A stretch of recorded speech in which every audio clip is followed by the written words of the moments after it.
ہم اس بات کا خیال ہی نہیں کرتے کہ ہم سامنے والے کی عزت، اور بعض لوگ تو اتنے بدتمیز ہوتے ہیں کہ وہ ایک لمحے میں اپنی زبان سے گالی نکال دیتے ہیں۔ اس پر میں الگ سے موضوع گفتگو کروں گا کہ جو ہمارے معاشرے میں زبان کے برے استعمال میں گالی بکنے کا کلچر عام ہو گیا ہے، اس سے کتنا نقصان ہو رہا ہے۔ تو اس بات کا خیال کریں کہ دوسرا مسلمان بھائی ہے، اگر غلطی ہو بھی گئی تو اللہ کی رضا کے لیے اسے معاف کر دیجئے۔ اسی طرح ایک اور حدیث مبارکہ نبی کریم صلی اللہ علیہ وسلم نے فرمایا لا یستقیم ایمان عبد، اب اس حدیث کو سماعت فرمائیے دل کے ساتھ کہ نبی کریم کیا فرما رہے ہیں۔ آپ نے فرمایا لا یستقیم ایمان عبد حتی یستقیم قلبہ، آپ نے فرمایا کسی بھی شخص کا ایمان اس وقت تک درست نہیں ہو سکتا حتی یستقیم قلبہ، یہاں تک کہ اس کا دل درست ہو جائے۔ پہلے کیا درست ہوگا؟ دل درست ہوگا۔ پھر ارشاد فرمایا ولا یستقیم قلبہ، اور اس کا دل اس وقت تک درست نہیں ہو سکتا حتی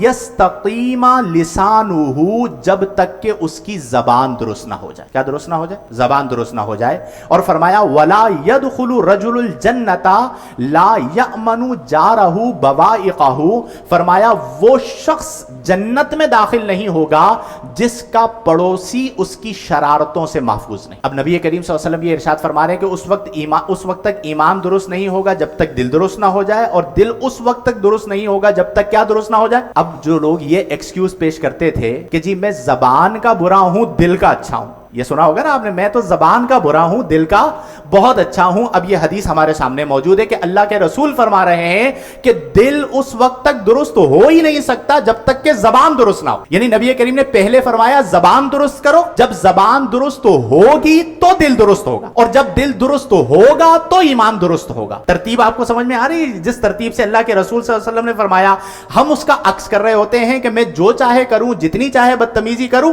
لیکن میں دل کا بہت اچھا آدمی ہوں۔